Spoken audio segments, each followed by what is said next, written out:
স্বপ্নে বন্যা দেখলে কি হয়? আমরা অনেকেই ঘুমের ঘরে স্বপ্নের মধ্যে বন্যা দেখে থাকি। সেটা হতে পারে এমন অনেক পানি স্রোত এবং পানি মানে ঘর বাড়ি ভাসতেছে, ঘর বাড়ি ডুবে যাচ্ছে, এমন বন্যা যদি আমরা দেখি, অনেকে আমরা এই স্বপ্নটি দেখে থাকি।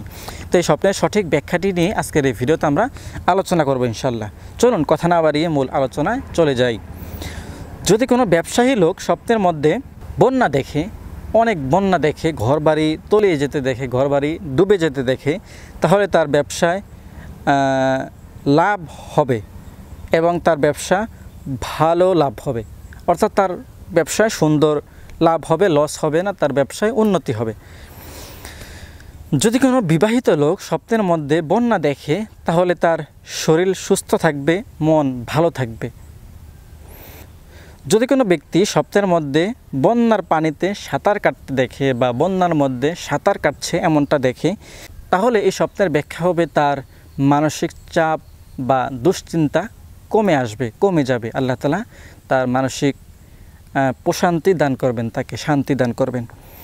যদি কোনো ব্যক্তি স্বপ্নের মধ্যে বন্যার পানিতে ঘর, এলাকা বা নিজের শরীর বা গাছগাছালি ডুবে যেতে দেখে, তাহলে এই স্বপ্নের ব্যাখ্যা হবে সে অভাব অনটনের মধ্যে পড়ে যাবে, সে অভাবের মধ্যে পড়ে যাবে।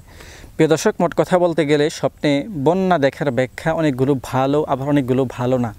তো সেক্ষেত্রে আপনারা কী ধরনের স্বপ্ন দেখেছেন, কোন স্বপ্নটি দেখেছেন, সেটা আমাদেরকে কমেন্ট সেকশনে জানিয়ে দিবেন। আমরা চেষ্টা করব কমেন্টের মাধ্যমে আপনার প্রশ্নের উত্তরটি দিয়ে দিতে, সম্ভব হলে আমরা ভিডিও আকারে নিয়ে আসতে। তো আজকের এই ভিডিওটি থেকে আশা করছি উপকৃত হয়েছেন। চ্যানেলটি অবশ্যই সাবস্ক্রাইব করবেন, ভিডিওতে লাইক দিবেন। আর আজকের মতো এখানে শেষ করছি। আসসালামু আলাইকুম ওয়া রাহমাতুল্লাহি ওয়া বারাকাতুহু।